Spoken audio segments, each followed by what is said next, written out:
한 한 달 전에 이제 성경은 동성애에 대해서 무엇을 얘기하는가 저희가 함께 말씀을 상고했습니다. 끝나자마자 많은 분들이 그 질문을 하셨습니다. 그리고 제가 그때 한 달 뒤에는 교회가 그러면 동성애자들을 어떻게 대하여야 하는가를 설교하겠다고 했는데, 오늘 설교 요약에 있는 것들은 다 성도님들이 궁금해하셨던 겁니다. 동성애자들에게 복음을 전해야 됩니까? 그 사람들이 우리 교회에 온다면 어떻게 해야 됩니까? 교회에 환영한다는 것이 멤버십을 줘야 된다는 것입니까? 이런 질문들이 있었고요. 우리 교회 가운데 누가 혹시 동성애를 갑자기 지지하거나 자기가 동성애자라고 커밍아웃을 하면 이건 도대체 교회가 어떻게 해야 되는 겁니까? 이런 질문도 있었고요. 또 실제적인 적용들이라고 네 번째 나와 있지 않습니까? 이것들은 우리 젊은 층들이 훨씬 많이 가지고 있는 질문인데요. 다른 지역으로 이사 왔을 때 동성애를 지지하는 교회의 멤버가 될 수 있는지, 그러니까 그 교회가 모든 것 다 좋아요. 교회 목사님 설교도 좋고 복음도 열심히 전하고 프로그램도 좋고 한데 한 가지 마음에 걸리는 게 이 교회는 동성애를 인정하는 교회인데, 그럼 어떻게 해야 됩니까? 저는 이 교회 간다고 해서 동성애를 지지할 사람은 절대 아닙니다.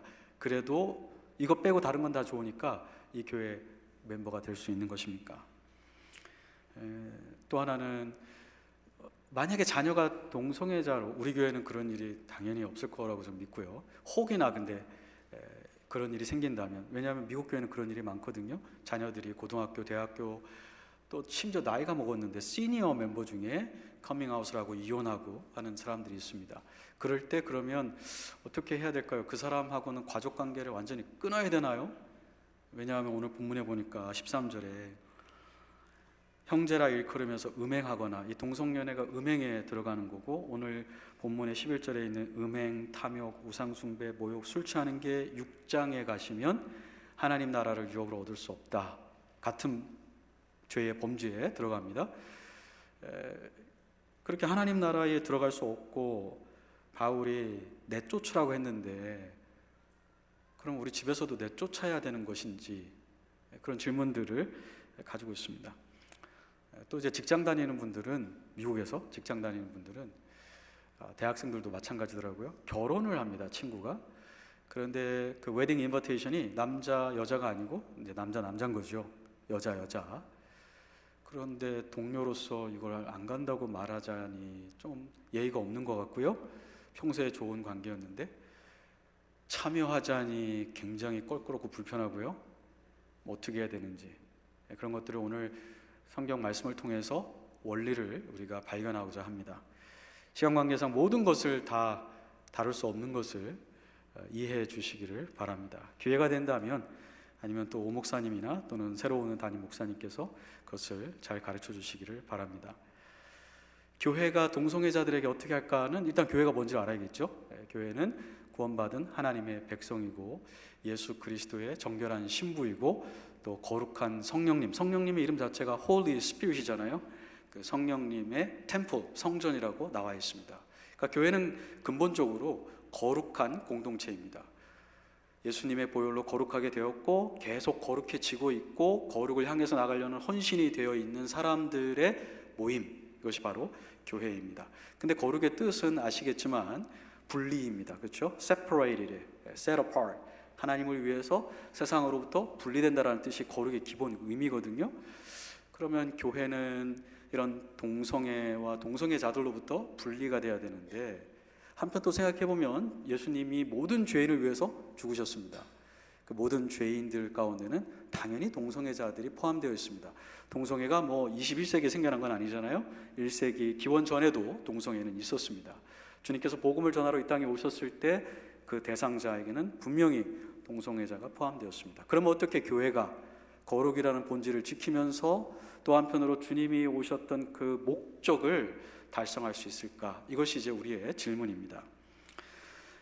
첫 번째, 우리는 동성애자들에게 교회는 복음을 전해야 됩니다. 의도적으로 복음을 전해야 됩니다. 마태복음 28장 19절 우리가 읽었죠? 거기에 보면 예수님이 모든 족속으로 제자를 삼으라고 했습니다. 모든 족속에는 모든 인간 종류가 포함되어 있고요. 거기에는 모든 죄의 종류가 포함되어 있습니다. 따라서 예수님은 모든 족속으로 제자를 삼으라고 했으니 이것을 너무 인종적으로만 생각하지 마시고 모든 종류의 죄인으로도 우리가 이해해야 될 필요가 있습니다. 그렇다면 동성애자들에게도 가서, 그렇죠? 가라 그랬으니까 우리가 진취적으로 접근을 해야 된다는 겁니다. 기다리는 게 아니고요, 우연히 저의 삶의 환경 속에 떨어진 동성애자가 아니고요, 동성애자들에게 가서 복음을 전해야 됩니다. 누가복음 5장 32절에 보면 예수님께서 내가 온 것은 죄인을 불러 회개케 하러 왔다. 의인을 부르러 온 게 아니라 죄인을 불러 회개케 하러 왔다. 예수님의 목적이 있었던 거죠. 영원전에 하나님 나라에 계시다가 육체를 입고 시간과 공간 속에 들어오셔서 33년 반을 사신 목적은 한 가지, 죄인들을. 근데 거기에는 동성애자들도 포함됩니다. 이 사람들을 불러서 회개로 초청해서 회개하여 영생을 얻도록 하려고 주님이 오셨습니다. 우리가 예수님의 제자라면, 제자는 예수님을 따라가는 사람이죠. 그렇다면 우리도 예수님처럼 동성애자들을 구원으로 초대하고 불러야 할 것입니다. 읽지는 않았지만 누가복음 5장 31절에 제가 말씀드린 그 성경 구절 바로 앞에 예수님이 자기 자신을 의원, 의사라고 소개하고 있습니다. 의사의 잡은 환자를 만나는 거고 치료해 주는 겁니다. 환자 없는 의사가 실업자죠, 실업자. 환자가 와야 됩니다. 의사는 또 환자를 찾아가야 되고요. 환자 만나는 걸 두려워하면 안 되겠죠? 환자 만나는 걸 꺼려해서는 안 되겠죠? 의사는 당연히 환자를, 그 환자의 병이 무엇이든지 아무리 전염성이 강한 질병의 환자라도 의사가 가서 접촉하고 그를 치료해 주어야만 병이 나을 수가 있습니다. 우리는 병을 낫게 할 수 있는 의사는 아니죠. 우리는 의사가 누구인지 알고 있는, 한때 우리도 환자였었는데 이제 치유함을 받고 건강한 삶을 살고자 원하는 사람들이죠. 그래서 우리도, 여러분들도 어떤 질병이 있을 때 거기에 명한 이렇게 명의가 있으면 여러분들이 막 소개해 주시잖아요. 네, 마찬가지입니다. 우리 예수님의 제자들은 모든 영적인 질병의, 모든 도덕적인 병의 유일한 완전한 의사이신 예수님께 그 사람들을 인도하도록 우리가 부름을 받았습니다. 그런데 그것이 우연적인 것이 아니라 의도적이어야 된다는 것입니다. 왜냐하면 예수님도 이 땅에 오실 때 우연히 어떻게 하다 보니까 이 땅에 오신 게 아니고 영원 전부터 이 땅에 오시기로 작정하고 오셔서 우리에게 복음을 전해 주셨기 때문입니다. 고린도전서 6장 11절에는 바울이 여러 종류의 사람들, 오늘 우리가 읽은 5장 11절에 있는 죄의 리스트가 6장에 그대로 나오거든요. 그러면서 이렇게 얘기하죠.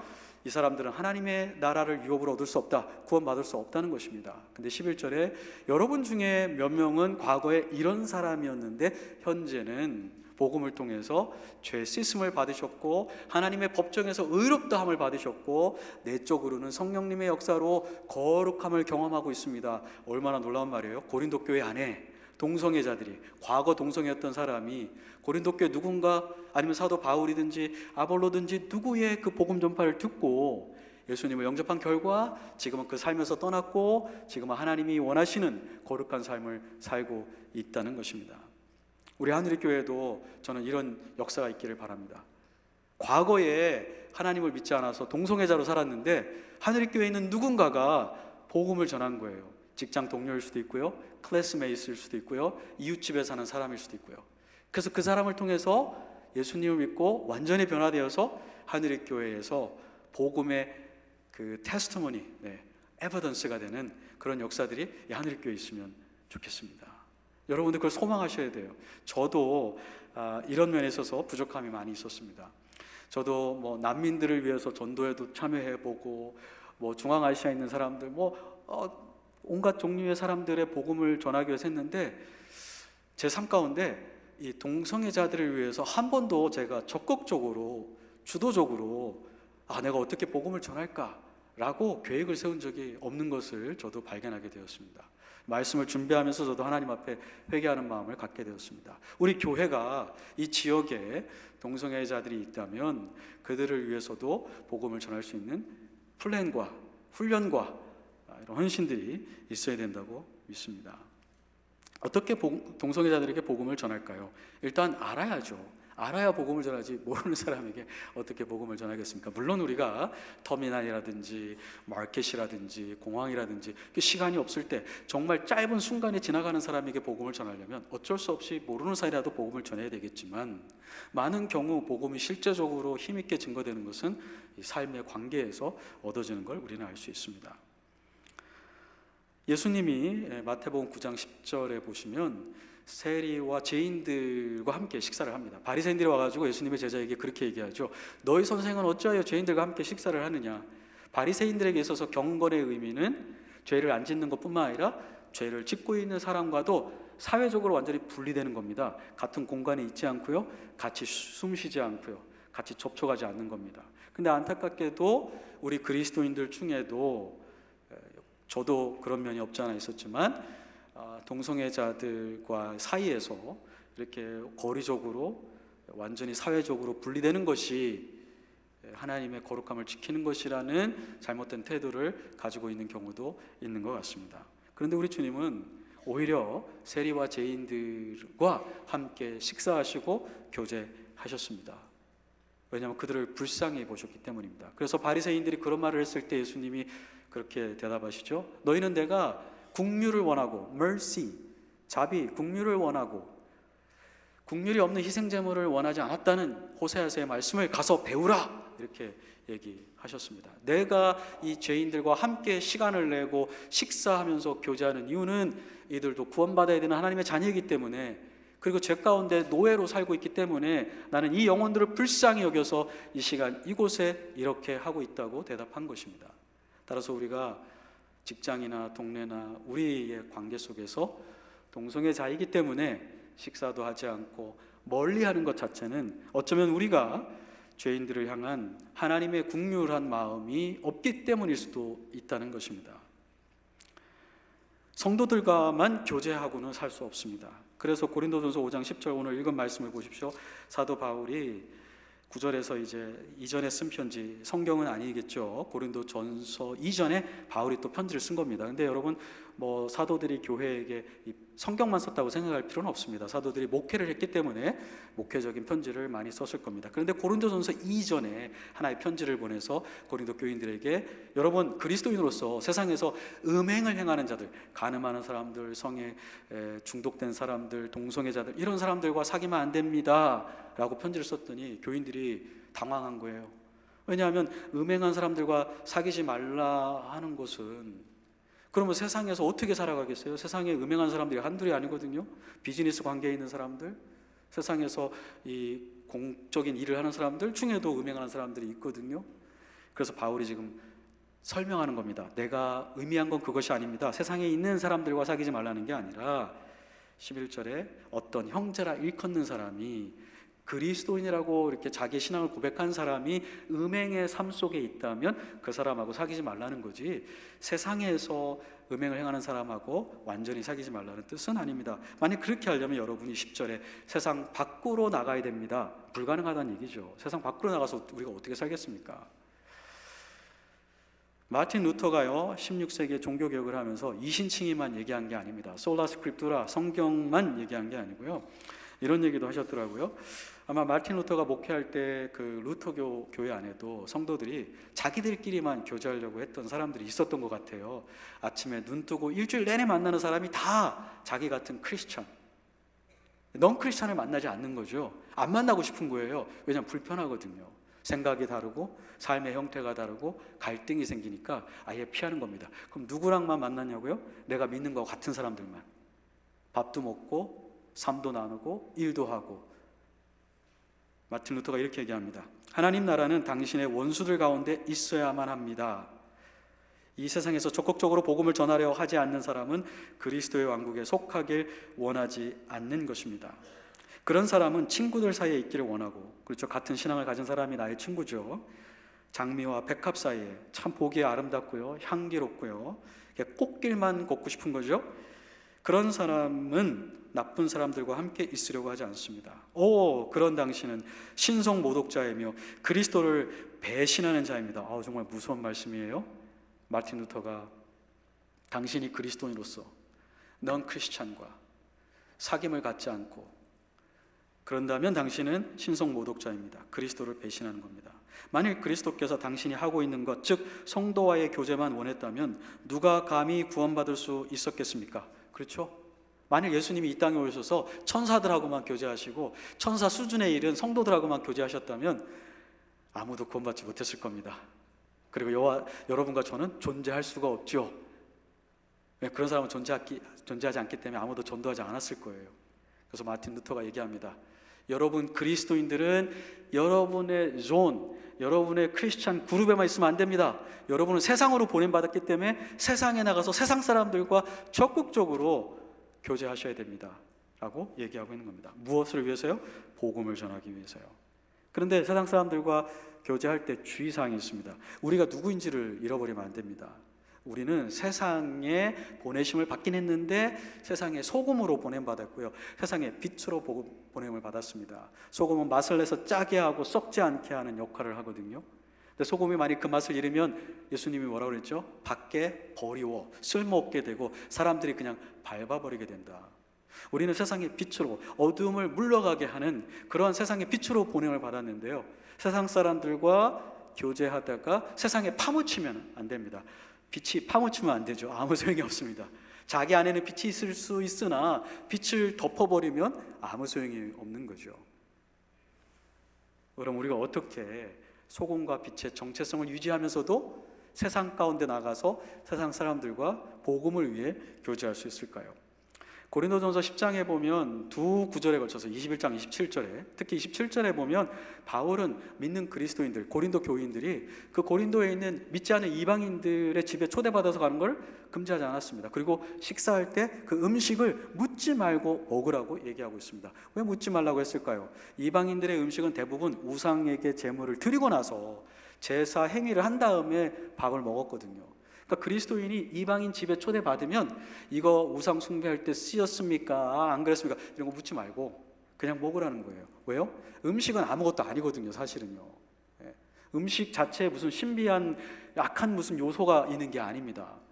그래서 바울은 음식은 아무것도 아니니까 그 이방인과 교제할 때 걸림돌이 되지 않도록 하라 이렇게 얘기하신 겁니다. 그렇습니다. 우리가 동성애자들과 사귐을 가질 때 밥을 먹을 수 있습니다. 밥 먹는다고 여러분의 신앙이 없어지는 거 아니고요, 여러분이 무슨 죄 가운데 빠지는 거 아닙니다. 커피 마실 수 있습니다. 운동도 같이 할 수 있습니다. 음악도 같이 감상할 수 있습니다.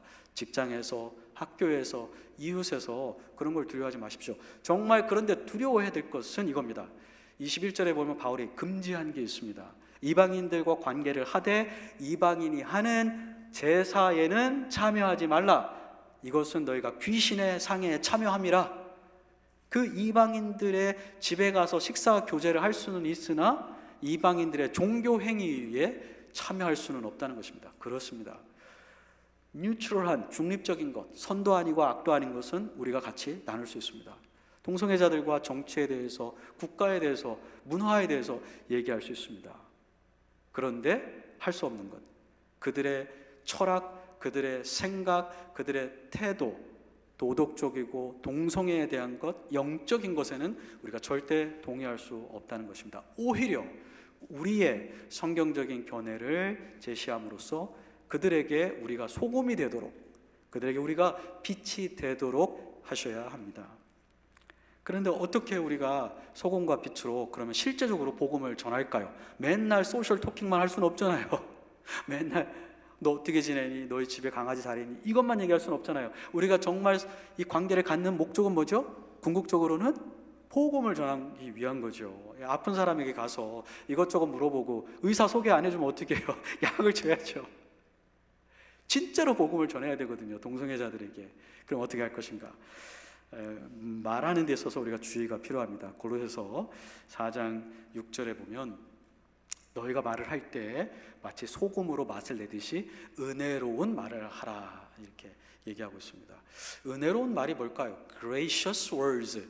은혜롭다는 게 뭘까요? 이 똑같은 말, 은혜, grace와 그다음에 salt, 소금이라는 것을 합쳐서 말하는 데 쓴 철학자가 있습니다. 1세기에. 예수님도 1세기 사람이시거든요. 1세기에 철학자, 플라톤 철학자 중에 플라타크라는 사람이 있어요. 그 플라타크라는 사람이 이 말할 때 은혜롭게 소금 치듯이 한다라는 말을 이 두 가지로 정의했습니다. 상대방이 들을 때 거부감 없이 동의할 수 있는, 그리고 또 하나는 들을 때 pleasant, 굉장히 기분이 좋아요. 우리가 한국말로 이렇게 얘기하죠. 저 사람은 말을 어떻게 이렇게 아름답게 얘기할까? 말을 참 예쁘게 한다. 무슨 뜻이죠? 예의 바르게 대화한다는 것이고요. 상냥하게 대화하고 그 사람을 배려해서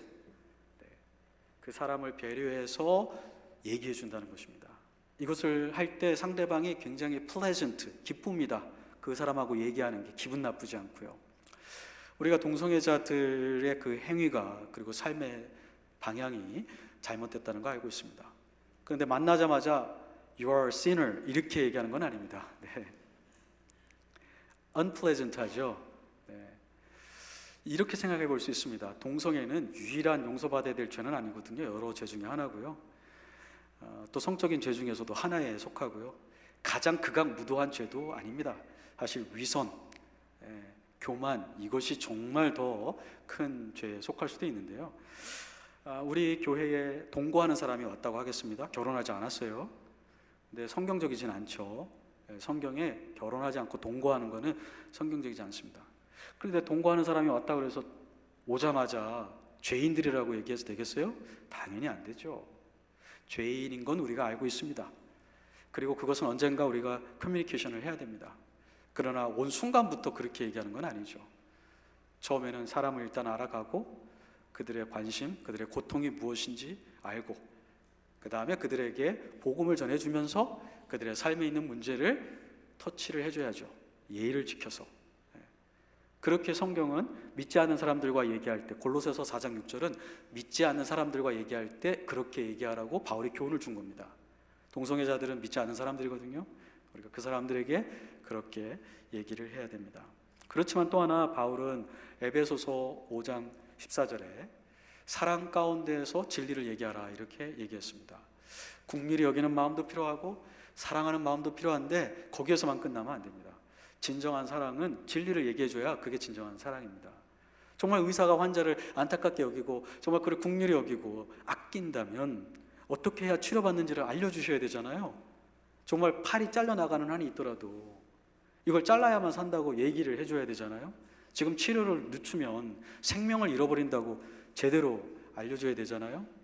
마찬가지입니다.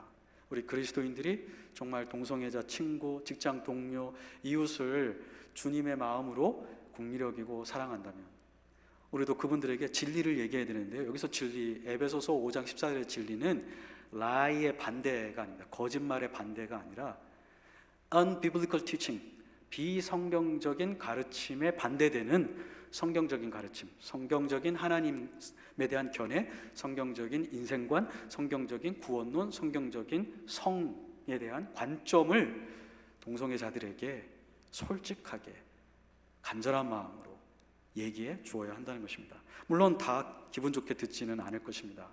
기분 나쁜 사람도 있겠죠. 그러나 그것은 그분의 책임이고요. 우리 그리스도인으로서는 우리 주님과 같이 그렇게 복음을 직접 전해야 됩니다. 제 인생에서 보니까 그 직접적으로 자기를 동성애자라고 부른 분을 제가 한 10년 전에 학교에서 만나기는 했어요. 근데 그분에게 복음을 전하지는 못하고 그분과 이렇게 성경의 해석에 대해서 토론한 적은 생각이 나네요.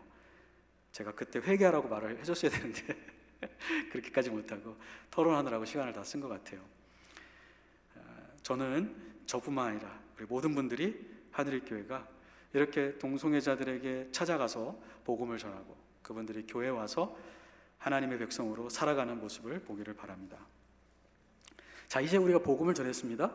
그리고 우리가 사귐을 가지고 있습니다. 그래서 그분들이 교회에 관심을 갖고 교회에 왔다고 하겠습니다. 어떻게 할까요? 당연히 그분들을 환영해 줘야 합니다. 그분들에게 따뜻하게 대해줘야 합니다.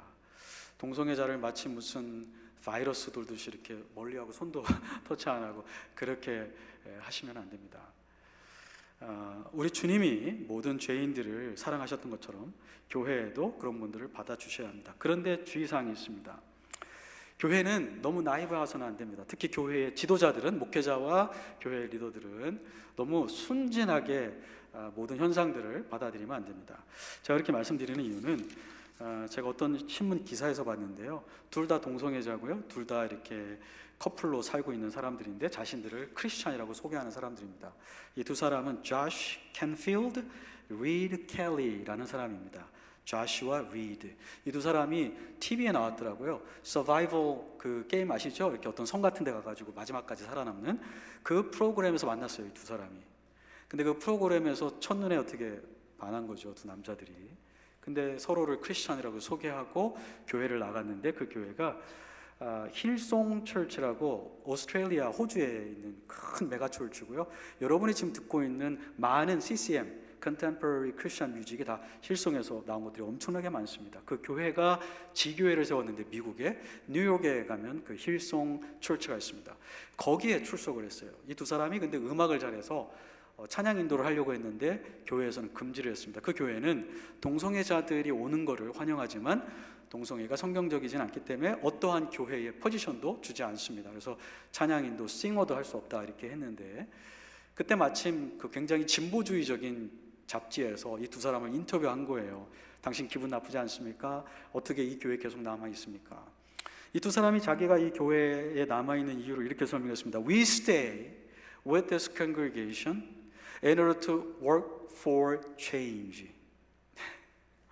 우리가 이 회중과 떠나지 않고 남아 있는 이유는 이 교회를 바꾸려고 우리 남아 있습니다. 우리마저 떠나버리면 누구도 동성애를 바른 것이라고 하나님 앞에 복된 것이라고 생각하지 않을 거니까 우리가 여기 남아가지고 커플로서 얼마나 아름다운 모습을 보여주는지 선전하고 그래서 사람들의 생각을 바꾸려고 우리가 이 교회에 남아 있습니다. Work for change. 무서운 사람들이에요. 네. 동성애자들이 때로는 일부러 교회에 들어가는 경우도 있습니다. 그래서 교회가 가지고 있는 신학을 바꾸고 교회가 가지고 있는 프랙티스를 바꾸려고 그렇게 하는 거죠. 물론 우리는 그런 사람들을 교회에서 그렇게 하도록 허용할 수는 없습니다. 우리는 하나님의 거룩한 공동체이고 하나님의 뜻을 준행하는 공동체이지 이 세상에서 하고 싶은 모든 것을 허용하는 그런 사교 집단은 아닙니다. 그럼에도 불구하고 동성애자가 왔을 때 처음부터 무턱대고 그 사람들을 그런 시각으로 볼 필요는 없습니다. 우리 교회 리더들이 그 사람들과 교제하면서 그 사람들의 진위성을 충분히 파악할 수 있다고 저는 생각합니다. 그런데 이 동성애자들 중에 회심하는 경우는 어떻게 할까요? 회심했다고 믿는 거죠. 그래서 교회에다가 자기의 신앙을 고백하고 침례를 달라고 이 교회 멤버가 되고 싶다고 요청할 때가 있습니다. 바로 줘야 될까요? 그렇지 않습니다. 오늘 성경 본문을 보십시오. 11절에 이제 내가 너희에게 쓴 것은 만일 어떤 형제라 일컫는 자가 음행하거나 탐욕하거나 우상 숭배를 하거든. 어떤 형제라는 사람이에요. 그리스도인이에요. 근데 6장에 보십시오. 10절 도덕이나 도적이나 탐욕을 부리는 자나 술 취하는 자나 모욕하는 자나 속여 빼앗는 자들.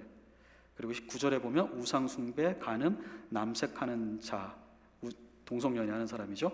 10절에 보면 하나님의 나라를 유업으로 받지 못하리니. 자, 이름은 그리스도인인데 뭐가 없어요? 영생이 없는 거죠. 그리스도인의 멤버십을 가지고 있는데 하나님 나라에 들어갈 수 없는 사람이 있다는 것입니다. 이런 일이 있으면 안 되지만 교회에 이런 일이 있을 수 있다는 것입니다. 교회에 있을 수 있어요. 교회 역사에 이런 사람들 많이 있었습니다. 신앙을 고백하고 침례받았고 교회 멤버십을 가졌지만 사실은 중생하지 않았던 거죠. 그래서 예수님도 누가복음 6장 44절에 보면 열매로 나무를 알지니 그렇게 얘기하셨어요. 네. 진짜인지 가짜인지는 열매를 보고 알 수 있습니다. 그래서 1656년 영국 침례교인들이 서머셋 지방에 있는 침례교인들이 모여서 신앙 고백을 하면서 교회 멤버십은 이렇게 허용돼야 된다고 고백했습니다. 한번 보여주시기 바랍니다. 누군가를 교회에 허입할 때 교회와 사역자들, 목회자들이죠. 멤버십을 신청한 사람의 삶을 신중하게 살펴보고 중생의 분명한 열매가 있을 때에만 멤버십을 주어야 한다. 이렇게 얘기했습니다. 신앙을 고백한다고 아무에게나 아무 것이나 허용하는 것은 아닙니다. 교회는 교회로서의 책임이 있습니다. 정말 이 그리스도의 몸에 들어오게 합당한지를 분별할 필요가 있습니다. 그렇지 않고 받아들였기 때문에 교회 안에 이름은 그리스도인이지만 하나님 나라의 구성원이 되지 못하는 사람들이 있는 것입니다. 물론 우리가 아무리 조심한다 할지라도 이런 사람은 있을 수밖에 없습니다. 그러니 고린도 교회에도 이런 문제가 있던 거죠. 그럼에도 불구하고 우리 스스로가 조심하지 않는 것은 하나님 말씀에 충실한 것이 아닙니다. 어떻게 해야 될까요? 디도서 2장 11절과 13절 한번 보여주시겠어요? 디도서 2장 11절과 13절. 모든 사람에게 하나님의 구원의 은혜가 나타났습니다. 그 은혜는 우리를 교육하여, 영어 성경에는 education으로 되어 있지만 다른 영어 성경에는 disciplining 이렇게 되어 있습니다. disciplining 아니면 chastising. disciplining 하면 훈련하고 징계라는 의미도 포함되죠. chastisement은 그야 말 그대로 징벌하는 겁니다.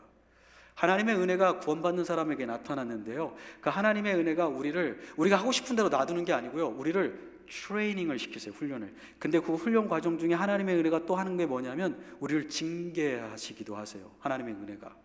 그래서 그 결과 어떻게 되죠?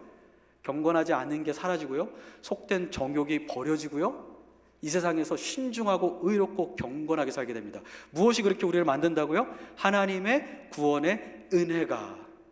하나님의 구원의 은혜가 우리를 동성애로 이끄는 것이 아니고요, 하나님의 구원의 은혜가 우리를 단련시키고 훈련시켜서 세상의 정욕을 버리게 만드는 겁니다. 그래서 우리는 내가 구원받았습니다라고 얘기하는 사람에게 그 구원의 삶의 열매가 있는지 살펴보아야 한다는 것입니다. 물론 신약 성경에 구원받자마자, 신앙을 고백하자마자 침례를 준 경우들이 많이 있습니다. 사도행전 2장에 고넬료 집안의 빌립보 성의 간수에게도, 그 에디오피아에서 왔던 네시에게도 그렇게 했습니다. 그런데 신약 성경과 우리의 상황은 좀 다릅니다. 신약 성경에서 그렇게 즉각적으로 침례받았던 사람은 다 구약의 하나님을 믿는, 빌립보에 있는 간수장이 빼고는 다 구약 성경을 알고 있었고 메시아를 기다리고 있었고 하나님을 한 분으로 믿고 있던 사람들이었습니다. 그들이 중생할 때에 중생의 분명한 증거가 있었기 때문에 사도들은 거기서 그 자리에서 침례를 주었던 것입니다. 빌립보 성에 있던 그 간수의 경우는 자기가 자살을 하려고까지 생각했다가 복음을 듣고 구원받은 사람입니다. 자살을 하려다가 새로운 삶을 얻은 사람이 그 기쁨, 그것보다 더 분명한 중생의 증거가 어디 있겠습니까? 그러나 오늘날에는 도시도 크고 사람들도 많이 왔다 갔다 하고요, 누군가 우리 교회에 와서 내가 중생했습니다 얘기하더라도 우리 그 사람의 영적인 상태를 그렇게 잘 알지 못합니다. 그래서 교회는 그러한 신앙 고백이 진정한 것인가를 확인할 필요가 있습니다. 그것이 확인이 되었으면 우리는 바로 제자 훈련에 들어가야 됩니다. 특별히 이 동성애자들을 제자 훈련할 때는 교회 외부에 있는 하나님 나라의 기관들의 도움도 받아야 됩니다. 마치 마약에 중독되었다가 예수님 믿는 사람들을 제자 훈련할 때 우리가 그 마약을 전문적으로 그 문제를 연구했던 기독교 사역자들의 도움을 받거든요. 마찬가지로 동성애도 아주 특정한 형태의 문제들과 고민들을 안고 있기 때문에 개교회가 다 해결할 수 있는 것은 아닙니다. 그때 이런 사람들을 훈련시킬 때에는 교회 밖에 있는 전문 기독교 사역자들의 도움을 받을 필요가 있습니다. 그렇지만 그것은 어디까지나 보조적인 것입니다. 하나님 나라에서 가장 중요한 하나님 나라의 이 원천은 지역 교회입니다. 우리 지역 교회에 우리가 동성연애에 대해서, 동성애에 대해서 전문가나 의사는 아니라 하더라도 기본적으로 우리는 절대 진리인 성경 말씀을 믿고 실천하는 그리스도인이고 성령님이 우리 안에 거하시기 때문에 과거에 동성애자였다가 이제 신앙을 막 시작하려는 사람들의 유혹에 대해서 우리가 격려해서 그 유혹에서 멀어지게 할 수 있고요, 또 우리가 중보기도 해줌으로써 그들이 더 주님을 의지하게 힘을 복돋아 줄 수 있습니다. 그래서 교회의 제자 훈련이 가장 중요합니다. 근데 이때 우리 성도님들이 오해하시면 안 되는 게 있습니다. 사람이 구원받았다고 해서 한순간에 변하지 않습니다. 그렇죠? 저도 계속 변해야 되고요. 누군가에게 제가 이렇게 물어봤습니다. 당신이 생각할 때 제가 영원토록 안 변했으면 좋겠습니까? No way. You should change better. 더 좋게 변해야 돼요, 목사님. 그 무슨 말이에요? 부족한 게 많거든요. 동성애자였던 분이 예수 그리스도를 믿고 죄사함 받았다 하더라도 하루아침에 모든 감정적인 것까지 다 변하지는 않습니다. 다시 말씀드리면 같은 성에 이끌리는 유혹이 있을 수 있다는 겁니다. 그런 유혹 때문에 이렇게 고민하고 스트럭을 할 수 있습니다. 때로는 넘어질 수도 있어요. 그걸 가지고 구원을 못 받았다고 얘기하시면 안 되고요, 나도 그렇게 중생하기 이전에 가지고 있던 삶의 습관을 버리지 못해서 지금도 고민과 슬픔 속에 있듯이 동성애를 했던 사람도 중생했다 하더라도 성화는 하루아침에 한 번에 완성되는 게 아니기 때문에 실패할 수도 있다는 여지를 교회 공동체가 가지고 있어야 합니다. 실패할 때는 회복시켜 주시면 돼요. 다시 주님의 이름으로 새롭게 되도록 격려해 주시면 됩니다. 문제는 그런데 그 사람이 회개하지 않고 과거의 삶을 고집할 때에 문제가 생기게 됩니다. 그때는 어떻게 할까요? 그때는 할 수 없이 교회는 그를 위해서, 그의 유익을 위해서 권징이라는 것을 할 수밖에 없습니다. 이 권징은 주님께서 교회에게 주신 겁니다. 마태복음 18장에 보면 범죄한 형제가 있으면 먼저 그 사람과 상관 있는 사람이 1대1로 가서 얘기하고, 그래도 듣지 않으면 두세 사람을 더 데리고 가서 형제들과 함께 단체적인 권면을 하고, 그래도 듣지 않으면 그 사람의 문제를 어디다 얘기하라고 그랬죠?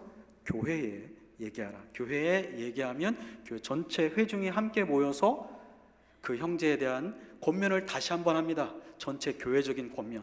그래도 듣지 않으면 예수님이 어떻게 하라고 하셨죠? 그때에는 이방인과 세리처럼 여기라. 근데 성경에서 이방인과 세리는 구원받지 못한 사람이라는 것에 대한 다른 표현이 이방인과 세리처럼 여긴다는 것입니다.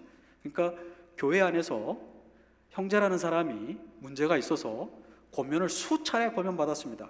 개인적으로도 단체적으로도 교회 차원에서. 여기까지 가면 안 되죠. 교회가 모두 알기 전에 회개하는 게 제일 좋죠. 그렇지 않겠습니까? 나의 죄악된 어떤 문제가 있는데 형제가 와서 개인적으로 얘기할 때 그때가 제일 좋죠. 두세 사람이 이미 알기 시작하면 그건 정말 부끄러운 겁니다. 그런데 교회 전체가 알게 되면 그건 더 부끄러운 거죠.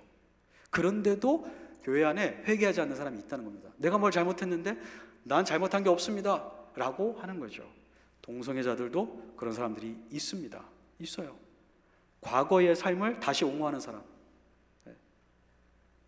그리고 또 갑자기 교회 안에서 잘 있던 분이 나도 그게 맞다고 생각합니다 라고 말하는 교회 리더가 있을 수도 있습니다. 목회자가 그런 사람도 있지 않습니까?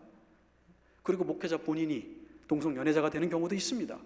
그런 경우에는 어떻게 해야 될까요? 주님이 아까 말씀하신 그 권징을 따라가는 겁니다. 첫째, 권면하고 회개하도록. 근데 끝까지 권면을 받아들이지 않고 회개하지 않고 죄 가운데 남아있기로 결정한다면 그때는 징계가 반드시 필요합니다.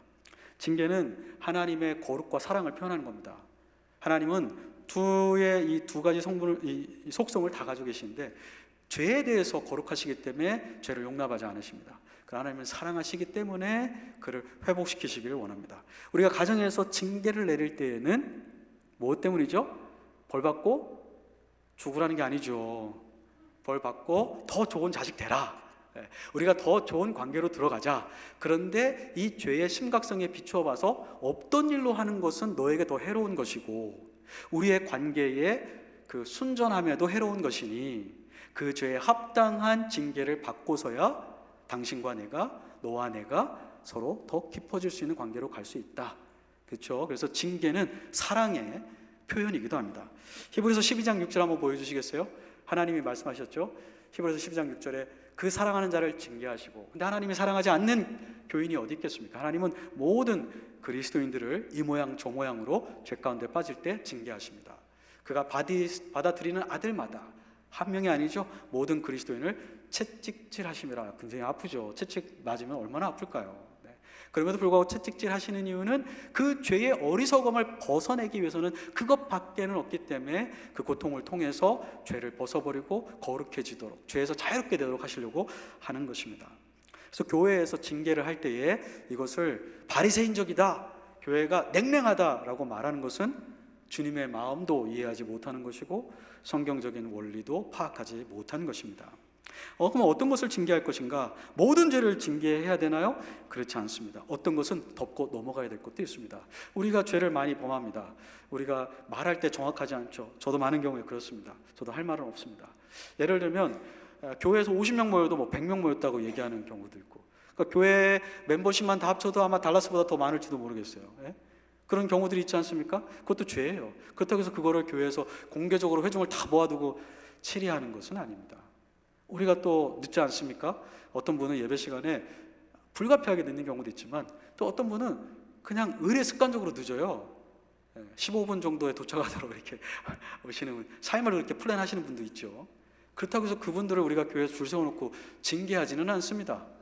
성경에는요, 어떠한 경우에 단체적이고 공식적인 교회 징계가 필요한지 완전한 리스트는 아니지만 예를 줬습니다. 한번 예를 볼까요? 주보에 여러분들 요약지에 있습니다. 그리스도인의 정체성을 의심하게 만드는 심각한 도덕적인 타락. 그리스도인인데 우상 숭배하는 거예요? 그리스도인인데 남의 걸 속여서 빼앗아요? 그리스도인인데 동성애를 하고 있어요? 심각하게 그리스도인의 정체성을 의심하게 만드는 것입니다. 두 번째로는 기독교 교리를 근본적으로 부인하는 사람이 있습니다. 이신칭의 부활을 부인한다든지 하나님의 심판을 부인한다든지 예수님이 성육신을 입고 이 땅에 오신 것, 하나님이 창조하신 것, 이런 것들을 믿지 않는 경우에는 교회는 징계를 했습니다. 디도서 3장 10절에 보면 교회를 분리시키는 중상모략, 우리가 다 불평합니다. 저도 불평이 안 나오면 좋겠지만 나올 때가 있습니다. 회개해야죠. 근데 어떤 불평은 개인적으로 끝나는 것이 아니라 그것 때문에 교회가 완전히 그룹이 나누어질 때 교회는 그런 죄에 대해서는 공식적이고 단체적으로 징계하도록 우리에게 말씀하고 있습니다. 또 하나는 디모데전서 5장 8절에 보니까요, 자기 친족들 그리고 자기 가족의 필요를 채워주지 않는 사람, 일하지 않는 아빠, 교회에서 징계받습니다. 단체적으로 열심히 일하셔야 돼요. 진짜예요. 자기 가족의 필요를 돌보지 않으면 바울이 뭐라고 그랬어요? 불신자보다 더 악하다. 구원받지 못한 사람이나 그렇게 사는 거지, 구원받은 사람은 그럼 어머니 일 안 해도 되냐? 아니, 그것도 어머니 필요하면 지금 제 아내도 일하거든요. 제가 이렇게 실직이 돼가지고 저도 제 일을 하고 있지만 저 갖고는 안 되거든요. 그렇지만 기본적으로는 아버지들 놀면 안 돼요. 우리 아버지들 뭐 내가 원하는 잡이 아니다, 그래도 해야 될 땐 해야 돼요. 근데 성경은요, 참 여러 방면에서 우리가 그리스도인인가 아닌가에 대한 관심이 굉장히 많습니다. 우리 부모님에게 필요한 걸 공급하지 않는 자녀, 교회는 징계합니다. 교회 징계예요. 교회는 교회가 이런 데인지 모르고 내가 교회에 교인이 됐는데요. 늦었습니다. 여러분, 하늘교회 교인 되시지 않았어요? 부모님께 필요한 거 잘 공급해 주세요. 형제자매가 지금 재정적으로 어려워서 좀 망하게 생겼는데 나 몰라라 하시잖아요?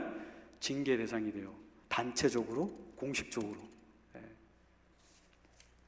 그런데 동성애가 그렇습니다. 특별히 동성애가 복음에 대한 완전한 반대거든요. 복음이 뭡니까? 예수 그리스도를 통해서 죄를 회개받고 하나님의 자녀가 된다는 건데, 동성애는 하나님의 창조계획에 반대하고 하나님이 금지한 걸 행하면서도 죄가 아니라고, 복된 길이라고 얘기하기 때문에 복음을 완전히 적대화하는 거기 때문에 동성애를 지지하거나 동성애를 행하는 사람을 교회에서 묵과할 수 없습니다. 묵과할 경우에 이런 결과가 생겨납니다.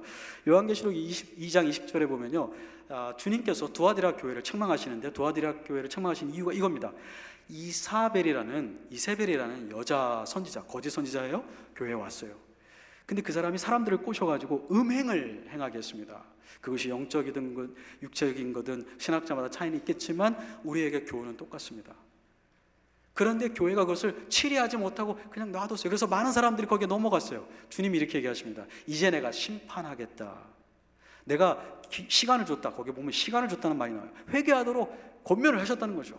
성령님을 통해서, 교회를 통해서 계속 권면을 하고 있는데도 안 했어요. 그 시간이 어떻게 되죠? Time's up. 우리가 뭐 할 때 Time's up 하면 이제 끝나는 거죠. 그 전까지는 회개의 기회를 주셨는데 이제 그 기회를 넘어가면 하나님의 심판이 임하는 건데, 교회에도 하나님이 정한 시간이 있습니다. 큰 죄악을 범하고 교회가 계속 권면하는데도 듣지 않으면 시간이 점점점 업되는 거예요.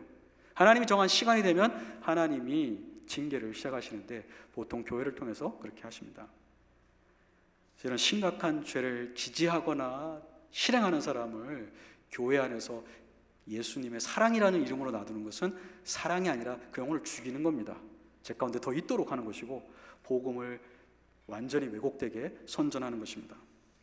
뭐 어떻게 할 것인가? 친회할 때 오늘 읽은 본문에 있습니다. 특별히 11절에 보니까요, 형제라 일컫는 자, 이름만, 무늬만 가지고 있는 사람, 그런 사람에 대해서는 사귀지도 말라, 이렇게 얘기했습니다. 오늘 여기 있는 죄만 얘기하는 건 아닙니다.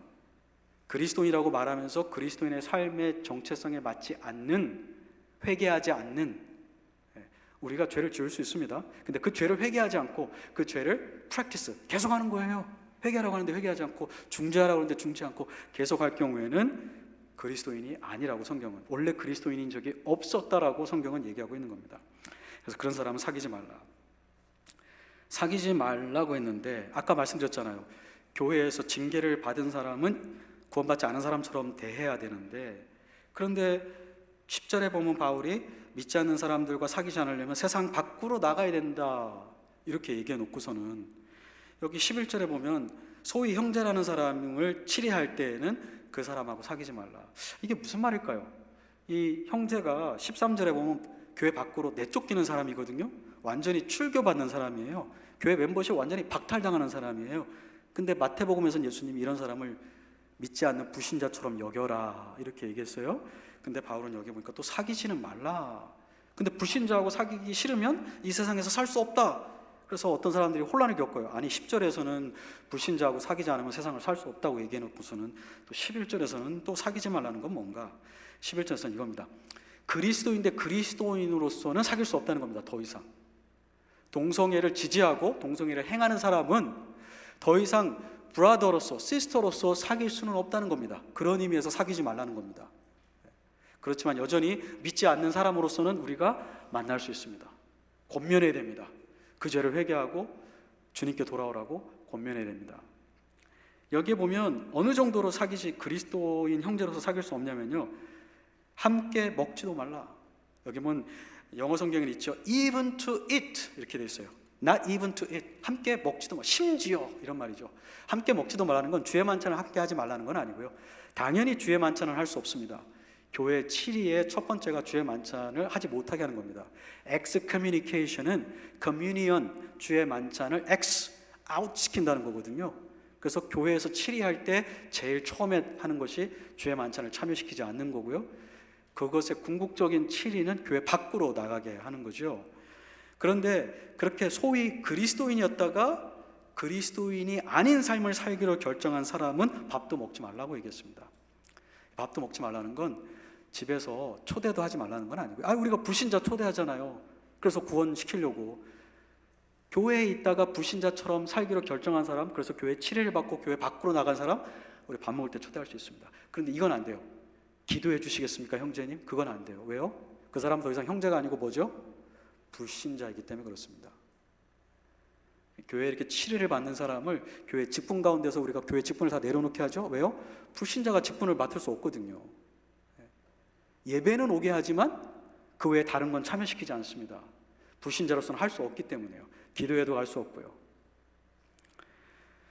그래서 우리가 그렇게 징계를 했을 경우에 이제 우리가 실제적인 문제를 받게 됩니다. 동성애를 지지하는 교회에 출석하여 멤버가 될 수 있는가? 제가 대답을 했죠. 할 수 없습니다. 왜요? 이 교회 멤버십이라는 것은 그 교회가 믿고 있는 신앙을 고백하고 그 교회가 실천하는 것을 나도 실천하겠습니다. 그거 정도가 아니죠. 이 교회의 신앙 고백과 실천을 선전하겠습니다. 이거거든요. 헌신하겠습니다. 근데 동성연애를 옹호하고 지지하는 교회의 멤버가 된다는 건 뭐죠? 나도 이 신앙을 받아들이고 선전, 프로모트 하겠습니다. 그리고 나 commit, 헌신하겠습니다라는 거예요. 주의 교회 멤버십 가지시면 안 돼요. 우리 이근희 집사님, 제가 개인적으로 이렇게 꼭 집어서 얘기해서 그렇지만 우리 이근희 집사님 우리 교회 오셔서 침례 받으신 이유가 뭐예요? 그 전에 예수님 믿으신 분이에요. 근데 하늘의교회 신앙 고백에 헌신하고 이 실행을 실천하겠다고 받으신 거잖아요. 네? 이게 원래 멤버십이에요. 그러니까 교회에 가서 내가 하고 싶은 걸 교회가 다 인정해 줘야 된다, 그게 아니고요. 성경적인 멤버십은 그 지역교회가 성경적이라고 믿고 있는 거에 아멘, I confess together, 나 똑같이 고백합니다. I will practice, 내 똑같이 실천하겠습니다. 아무리 그 교회 유명한 설교자가 있고 음악이 좋고 파이프 오르간이 좋아도 정말 그런 교수님도 있어요. 우리 옛날에 사우스웨스턴의 음대 교수님이 동성연애를 인정한 침례교회 여전히 남아 계셨어요. 그래서 우리가 동료들이 다 물어봤어요. 아니 어떻게 신학교 교수가 아무리 음악을 가르치는 사람이지만 동성연애를 지지하는 교회에 남아있을 수 있냐. I like music. 아무리 천사같이 음악을 연주해도 안 되는 겁니다. 복음을 적대시하는 교회에 어떻게 멤버십을 가질 수 있습니까? 절대 거기에 가서는 안 됩니다. 두 번째, 우리 자녀가 그런 일이 있으면 안 되죠. 근데 다른 교회나 미국 교회 지금 이런 일이 많이 있으니까 말씀드리겠습니다. 자녀가 갑자기 고등학생인데 커밍아웃을 했습니다. 그럼 어떻게 할까요? 근데 자녀도 침례받았으면 교인이지 않습니까? 그럼 당연히 교회는 어떻게 해야 되죠? 치리를 해야 됩니다. 권면을 하고 회개하지 않으면 교회 멤버십을 박탈하는 거죠. 근데 이때 문제가 생깁니다. 부모님들이 화가 막 이렇게 납니다. 왜냐하면 자기 자녀를 교회 밖으로 나가게 하니까 한편으로는 동성애가 문제가 있다고도 생각하면서 또 한편으로는 감정적으로 이 문제를 받아들이시는 거죠. 성경적인 문제가 아니라. 그래서 자기 자신이 입장을 바꿉니다. 자기 자식이 그렇게 동성애자가 됐다고 하니까 이제 과거에는 동성애를 정죄하고 멀리했던 사람이 동성애를 이제 긍정적으로 생각하면서 자기 자식을 옹호하기 시작합니다. 우리 교회는 그런 일이 있어서는 안 되겠습니다. 아무리 가족 관계에 그런 어려움이 있다 하더라도 가족의 죄를 덮기 위해서, 나의 체면을 위해서 성경 말씀을 바꾸는 일은 해서는 안 되겠습니다. 그렇지만 그렇다고 동성애에서 커밍아웃한 자녀, 부모님, 식구를 이렇게 내쫓고 식사도 안 하고 이런 것은 아닙니다. 그것은 어디까지나 그리스도인으로서 그렇게 하지 말라는 거고요. 가족은 교회 멤버십과는 좀 다르죠. 교회 멤버십은 뭐죠? 신앙을 고백해야만 교회 멤버십을 얻는 건데, 가족의 멤버십은 신앙 고백하고 가족의 멤버십 가지신 분 어디 계세요? 태어날 때부터 그냥 갖는 겁니다. 그래서 동성애자로 죽는 한이 있더라도 그때까지 부모로서 사랑해 주셔야 되고요. 병이 들어서 병원에 갔는데 돈이 없으면 대주셔야 돼요. 그런데 어떤 크리스천 중에는 동성애한 자녀를 10년, 20년 절대 안 보는 미국의 그런 크리스천들도 있습니다. 회개할 때까지는 안 만난다. 근데 성경을 잘못 이해하고 있는 거예요. 이 말씀, 오늘 이 징계의 말씀은 교회에 적용되는 거지 지금 가족에게 지금 그렇게 하라는 것은 아닙니다. 그래서 내 자녀가 동성애자로서 결혼한다고 할 때 축의금을 대주면 안 돼요. 그거는 잘못된 겁니다. 그러나 동성애 자녀가 생일일 때는 축하해 줘야죠. 그건 하나님이 주신 생명을 지금 받은 거잖아요. 그러니까 구분이 필요하다는 겁니다. 부모로서 교인으로서의 차이가 있습니다. 세 번째, 동성애자의 결혼식에 갈 것인가? 가본 사람 여기 있을지도 모르겠어요. 청년부 중에. 너무 기분 나쁘게는 받지 않으시면 좋겠고, 앞으로는 가시면 안 됩니다. 앞으로는. 과거는 과거고. 왜 안 될까요? 우리 조승현 형제님 결혼했죠. 많은 분들이 오셨습니다. 오신 이유는 뭐죠? 축하해 주기 위해서. 두 번째는 법적으로 증인입니다. 우리가 그 결혼의 증인들. 우리는 복음에 적대적이고 복음을 부인하는 이 모임을 어떻게 우리가 축하해 주겠습니까? 적극적으로 축하해 주지 않는다 해도 우리가 있는 프레젠스 그 자체가 이것에 대한 누그러뜨림, 이 죄됨을 누그러뜨리는 행위로 메시지가 갈 수 있습니다. 그러면 우리는 믿지 않는 이웃이나 직장 동료가 결혼한다고 할 때 동성애자들도 어떻게 할까요? 그 전에 만나세요. 그리고 밥도 사주시고, 근데 왜 내가 갈 수 없는지는 잘 은혜롭게 설명해 주세요. 그러면서 이렇게 얘기하세요. 내가 너의 결혼을 축하해 줄 수는 없지만 나는 너의 친구로서 너의 필요를, 영적인 어떤 게 있을 때 내가 기도해 주고 너 어려울 때 내가 친구가 되어주겠다 라고 그렇게 얘기해 주세요. 그래서 이 친구가 결혼식에 오지 않더라도 신앙 때문에 그런 거기 때문에 나도 이해를 해야 되는구나. 이 친구는 정말 다른 동성애 친구들보다 더 나를 생각하는구나 하는 그런 진정한 그 프렌십을, 우정을 보여주시면 됩니다. 결론입니다. 교회는 하나님의 사랑을 가지고 있고 하나님의 거룩을 또 반영해야 됩니다. 하나님이 그런 분이실까요? 복음에도 하나님의 사랑과 하나님의 거룩이 나타나 있습니다. 동성애자들을 향해서 하나님의 사랑을 보여주십시오. 찾아가십시오. 복음을 전하십시오. 그러나 그가 교회 안에 들어온다면 하나님의 거룩도 보여주십시오. 그리고 우리 안에 문제가 생긴다면 하나님이 정한 거룩한 치리의 방법을 따라 교회의 거룩함을 유지하기를 바랍니다. 기도하겠습니다. 하나님,